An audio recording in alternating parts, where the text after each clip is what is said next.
Thank you. As some folks in here know, as you get older, you have to go to the bathroom more often.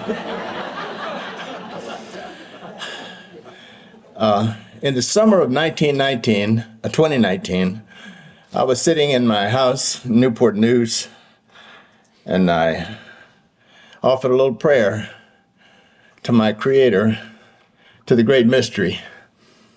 And I asked him, I said, Lord, do you have anything for me to do?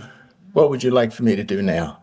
I'd spent a long time working on federal recognition, long time working with the Upper Mattaponi, but it was time for me to do something else. So the next day, I'm sitting in the same chair, and I received a call from this gentleman by the name of Quinton Romanos. I had known Quinton for 12 to 15 years. We served on the college of on the board of trustees at Bacon College together for quite some time. That was one of the hardest tasks that we'd ever put forth. It was very tough. The college was failing. It was out of money. It was a terrible, terrible situation. And Quinton, he was there to help us out. Quinton was also the president of the National Indian Education Association. Big time job. I remember attending that event in Oklahoma City. I remember people at Bacon saying, there are not enough Indian educators to teach our kids. Well, when I went to Oklahoma City with Quinton Romanos at the NIEA, there were 3,000 Native educators there. But they weren't at Bacon, not many of them anyway. But Quinton was one of those that helped to get them to Bacon, trying to get them to Bacon. Later on, Quinton was a part of this organization called TEDNA, which is the Tribal Education Department's National Assembly. And in the previous few months, Quinton, in the previous few months before the summer of 2019, Quinton had worked on behalf of the 7 Virginia Indian federally recognized tribes to get a grant through TEDNA, the Tribal Education Department's National Assembly. That was the beginning of VTEC. That's the conversation and action that Quinton took on our behalf for TEDNA, through TEDNA, to get us on board to have this room filled up today with people that are interested in Indian education. Quinton Romanos is a friend to Virginia Indians. He's a friend to Indians all across this country, especially when it comes to education. He's our man. He's our man at the National Indian Education Association. He's our man at the Tribal Education Department's National Assembly. He's the executive director of that organization. He's our man. Quinton Romanos is the one who looked out for us from 1,000 miles away. Quinton, come on up. Please come on up, and please give Quinton a warm round of applause.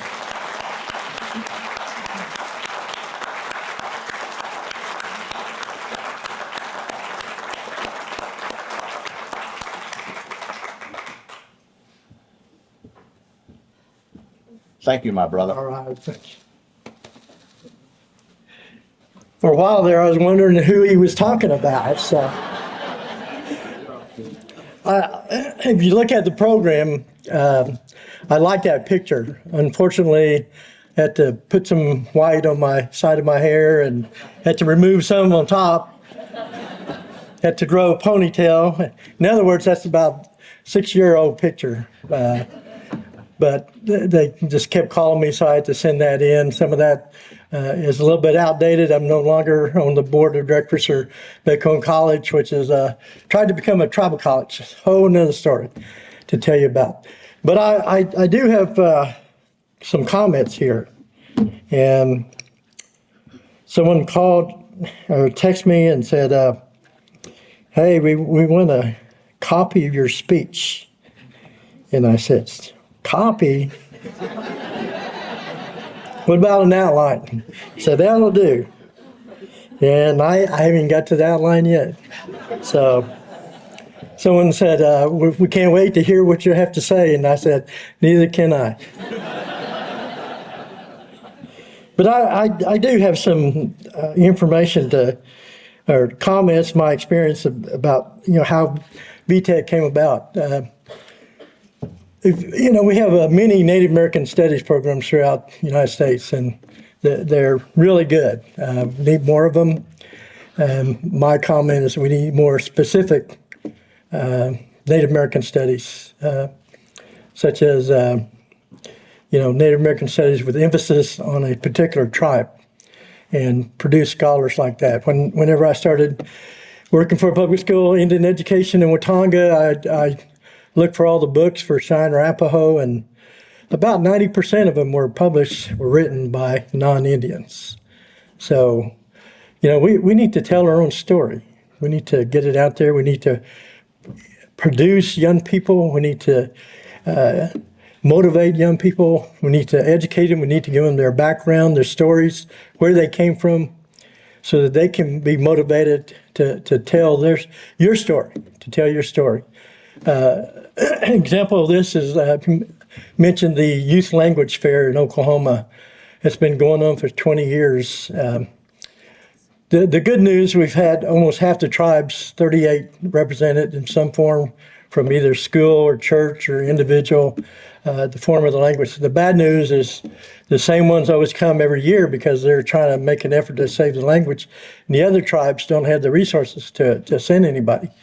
So, but the good news is that this last year went to the conference, and we had a couple of teachers who brought kids there, and they told the organizers that, hey, I was a contestant here, 15 years ago. And so, to me, that's, even if we can just produce two young people that wanted to become a language teacher, that's great. I don't know if that's a possibility here, but you got to provide opportunity in not only in the school but also different activities. And language we could actually talk a long time about, but we don't have time to do that. But I just wanted to tell you that I really got into Indian education because I live in Watauga, Oklahoma. It's a rural community, about 3,000 people. About 40% Native American, Cheyenne Arapaho. Went to public school there. And in Oklahoma, there's 38 tribes. But anything that I learned about in public school, grades K through 12, well, didn't have kindergarten, 1 through 12, was 5 civilized tribes. Cherokee.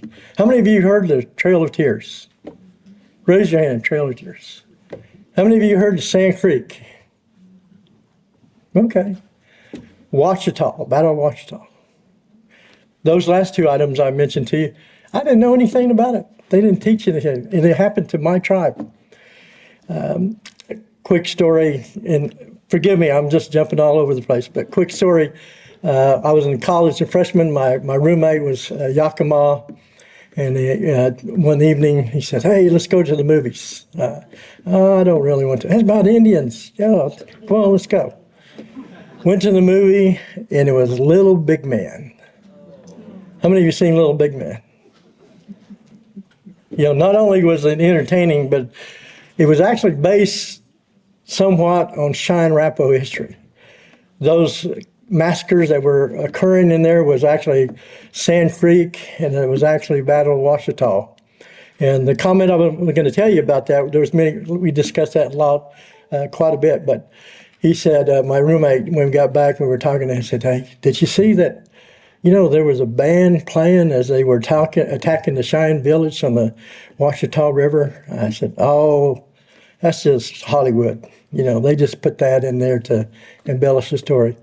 Lo and behold, when I started learning more about my tribe and our history, General Custer, who led the charge, he actually brought his own band from one of the forts in northwest Oklahoma. He brought his own band and played music at the Ouachita as they were attacking the village. I thought that was Hollywood, but that actually happened.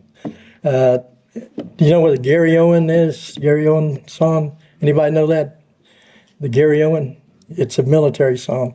So they were playing that. They were playing that.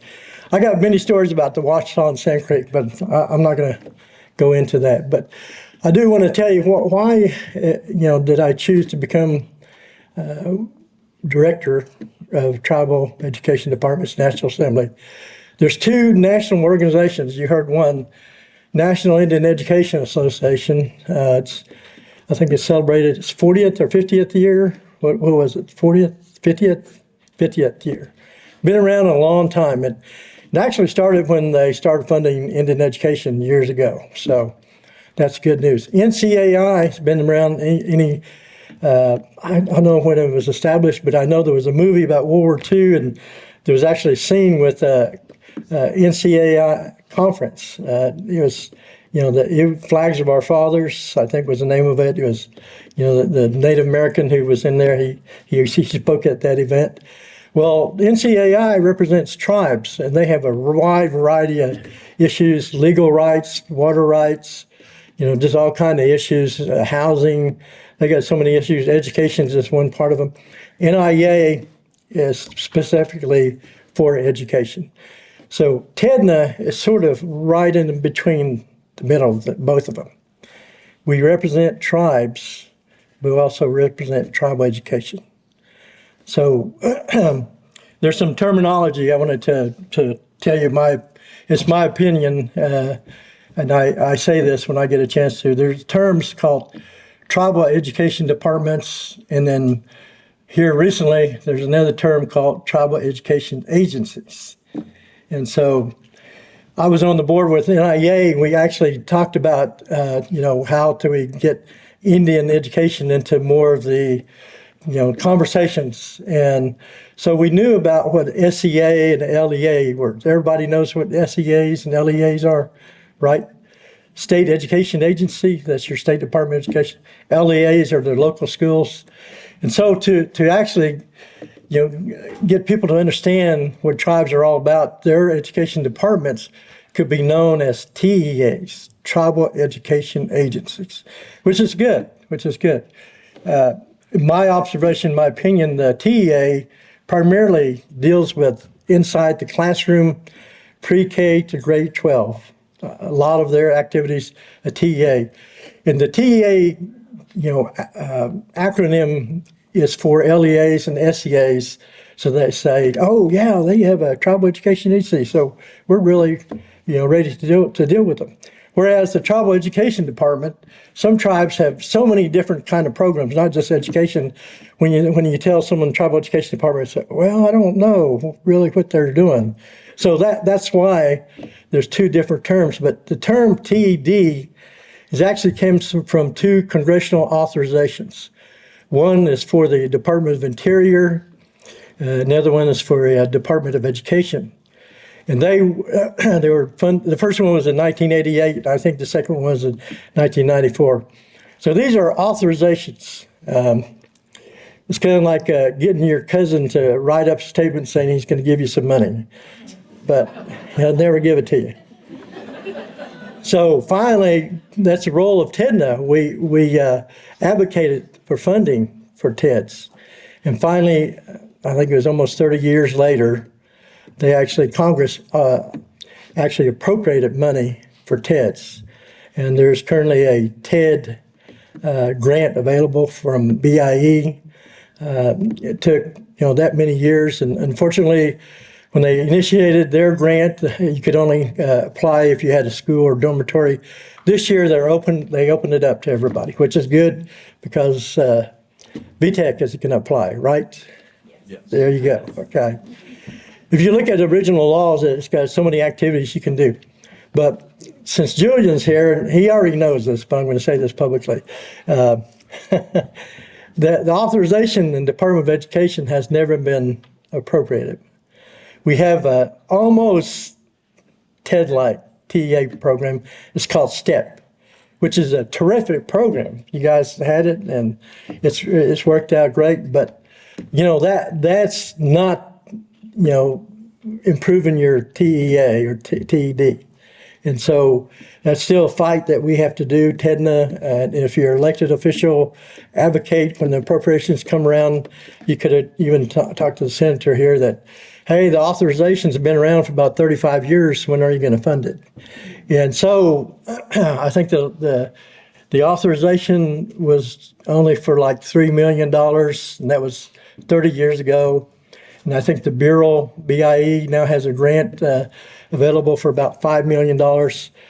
So who can tell me how many federally recognized tribes are there in the United States? Somebody? Anybody? 5. So you mathematicians out there, take 5 million divided by 574. What does that come out to? Not very much. I'm a math major. I should be able to do that, but I can't. Not very much. And so they limit it to grants. And so that's just one activity of the grant that they can do. And I'm not sure what VTEC is going to do, but we're working with other tribes to do that. But in comparison, 50 states, they all have an SEA, State Education Agency. Their legislature, governing body, actually funds their SEA and then funnels money down to the LEA. TEDs, TAs, we don't have that. We don't have that authorization. Some gaming tribes do have money, and they do put money into their tribal education departments, which is great. I mean, if you got money, you can do it.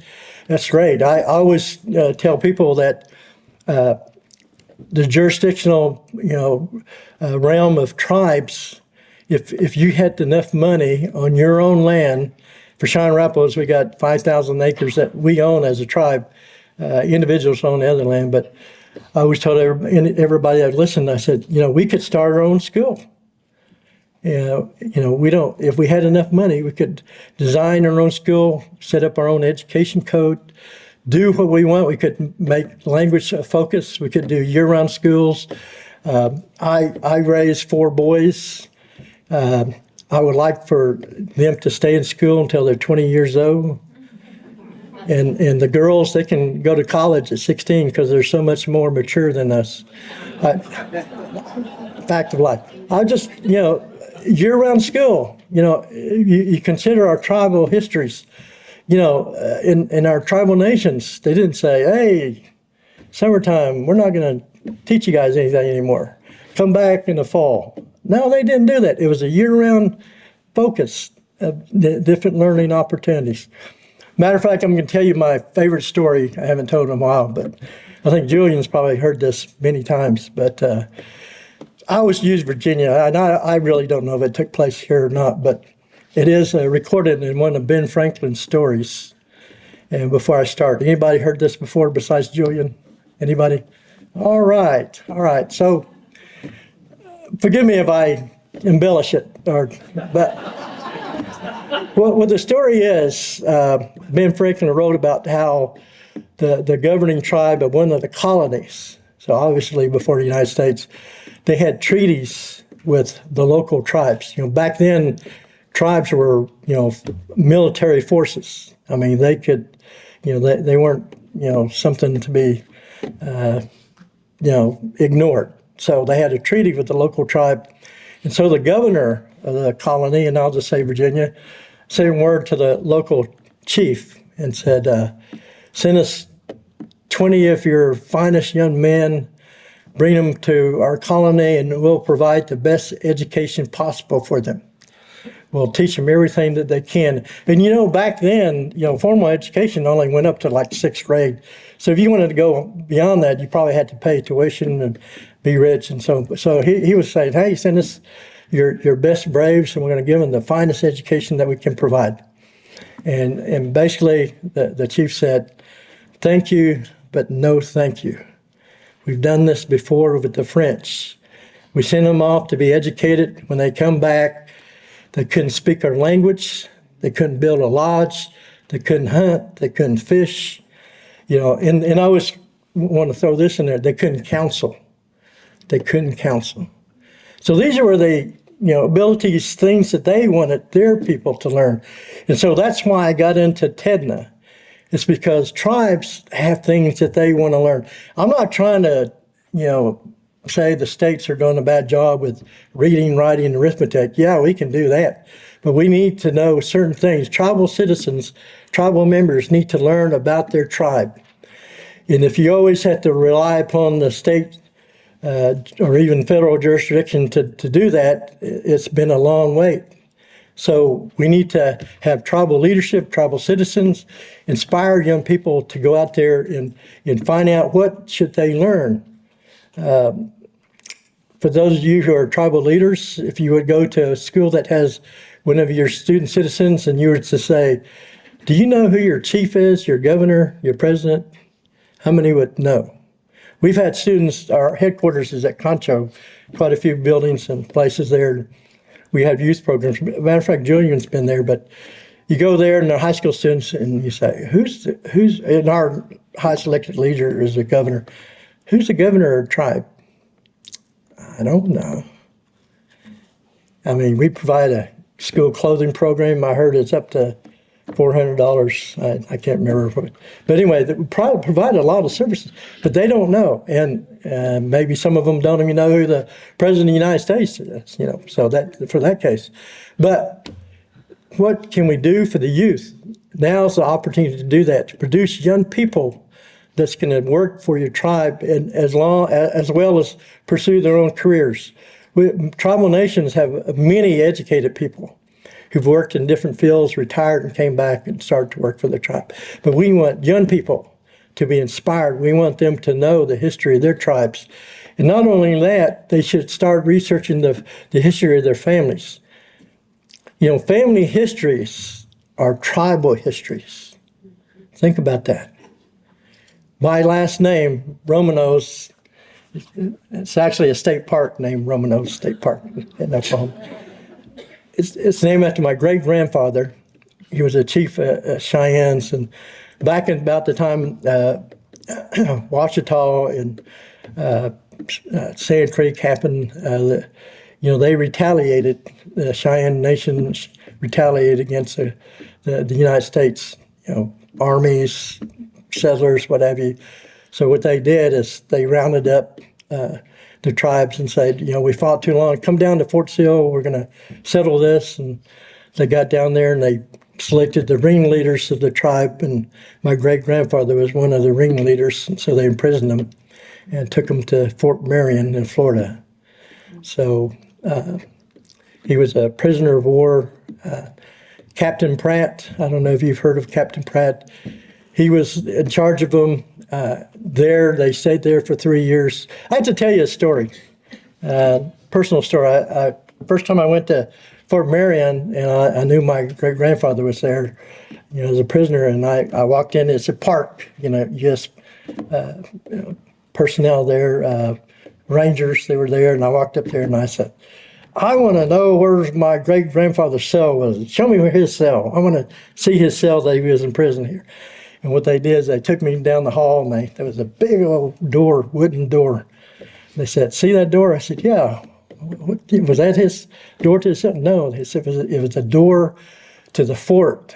And what they did is within that community, they had their own government, their own system of evaluating, who provided meals, who did what. They could leave. Soon when the sun was up, they opened that door and they left, and they did work for farmers. They sold, arts and crafts. They did different things, but they had to come back by the time it was sundown.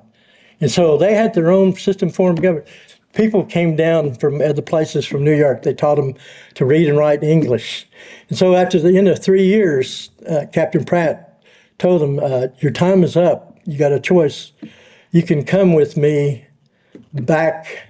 Come with me. I'm going to move on to Virginia, or you can go back home to Oklahoma. And so the older ones, half of them went back to Oklahoma.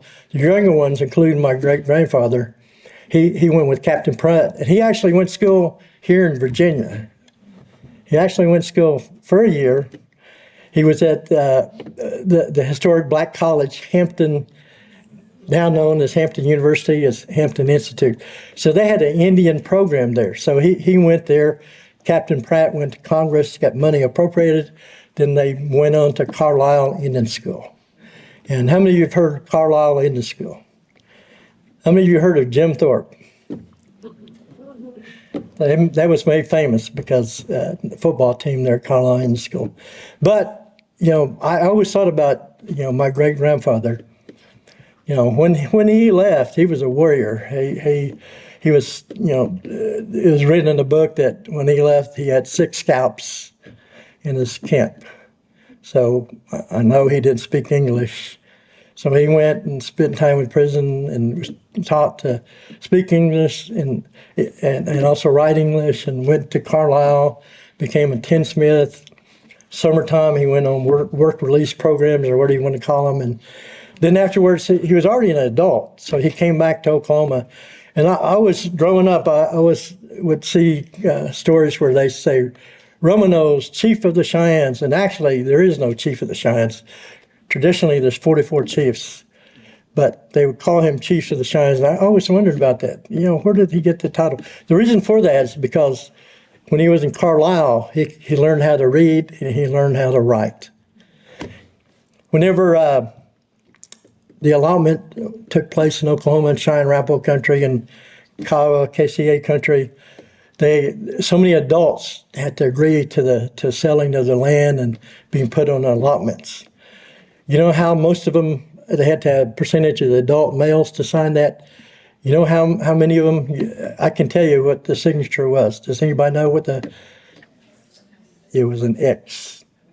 It was an X. Someone said that they paid some of the adults to put down numerous X so that they could get the number so that they can, move to the allotment time. So I always wondered about that. But to this day, I probably own like 6 tracts. One of them, me and 200 of my closest relatives all own the tract. And I actually, math, the fractions, I looked at it, and one of these 40-acre tracts, my share was about an acre. So, and that's not, it's not unusual. That's what's happening in the country. That's something we got to work on in Oklahoma. But so back to TEDS. I think that, it's you have an opportunity here because the tribes are so varied in location. I didn't know that some tribes don't even own land. I didn't know that. There's 250 tribes in Alaska, 110 in California. They're all over the place, but none of them are very big. And so some of the tribes in Virginia, with the exception of a few, they couldn't have or didn't have education programs. So that's why we wanted to create a consortium to serve as the TED for those tribes. It's not to say work is done. No, you want to build up the TED so that each individual tribe can eventually have their own education department. Because there's so much work to do. If you're here today, there's so much work to do. And unfortunately, you get to my age, we're not going to be around too much longer to see it all done. So we need to put in programs. We need to put in, situations where our young people can aspire to do this work. And right now, there's so much pull on them, so many things going on for them. They got, not just the video games. They got choices to be made. And right now, the blood quantum, I'm full-blooded Cheyenne fourth. My kids are Cheyenne Arapaho. I got grandkids who are not only just Cheyenne Arapaho, they're other tribes. So that's what's happening now. You see it here. The diversity, they're spreading out. I would tell everybody if you ever had a balloon fight in the summertime when you're younger, you'd be in the kitchen filling up your balloon or wherever, and you drop it, and then what happens to that balloon? That's what's happening to our young people, our students. Right now, Cheyenne Arapaho, almost half of them don't even live on the reservation anymore. So how do you reach them? And I would say it's the same for your tribes. They're not all in one school and all in one town. So they're all over the place. So how do you reach them? How are you going to get their interest? Sure, you want to have programs, but in some circumstances, it'd be great if you have your own school. I mean, if you can do that, great, but, it's going to be a long time before you can do that. So how do you reach them? So you need to create what's called standards, but also it's called, there's another academic term for it. Julian, do you know what I'm talking about? South Dakota had a fight with their state education department. Essential understandings, that's what it is. So basically, what do you want your tribal student citizens to know about your tribe? That's your standards. That's the ones each of your tribes should be working on. Have standards at all grade levels, and then you can go to the schools and say, hey, you got our tribal students in your schools. Our histories, this is what we want to be taught in your public school to our students. Yeah, sure, they can learn about other tribes, but because you have our citizens and we can't do it. But if you can establish, correspondence courses, online courses, that'd be great. But it's not the same as face to face. So, did I jump around enough for you? And actually, I know I'm missing something. Let me find my notes. I did actually have some notes. Probably on the outline. Yep, probably in the outline I'm working on. So.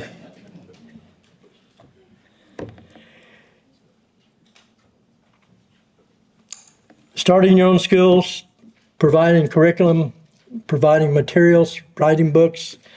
It's all part of the sovereignty and education.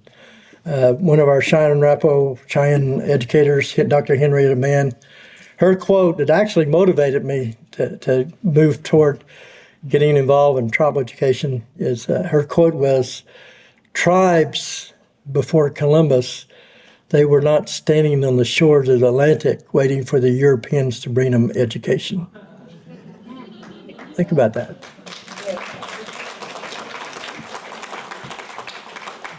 And finally, I'll end with this. If you've been around the country, you go to some tribes, and the obvious one, you go to California, they got Gaiman tribes, and someone said there's a list of the top 5 Gaiman tribes in the United States. And I said, surely the Cherokees or Chickasaws, Choctaws in Oklahoma is going to be on that list. They weren't even on that list. Did you know that, Julian? There's other tribes out there who are doing really well. Pechenga, the one in Minnesota, the one in Florida. I mean, there's just gobs of, money that they're getting. But there's some tribes have oil and gas production. I know some tribes are mining uranium. There's fishing out there. There's even forestry. So there's many industries that tribes do that they're involved in. But my question there, and some of you already know the answer to this. For each tribe, the 585 plus student or tribes, for each of those tribes, whatever their industry is, that's a resource. But what is the most valuable resource a tribe has? The young people. The young people. That's the most valuable resources we have. I mean, if you think about it, that's your tribe. That's your strength. If you didn't have them, you wouldn't have a tribe. If they didn't have histories, would there be a tribe? So, unfortunately, we can, say they're our most valuable resource, but we don't put money into it. We don't put effort into it. So that's what, I want to close with. It's, challenge to you. How do you do that?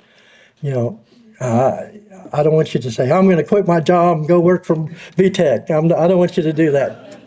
But I want you to think about that. How can we create opportunities?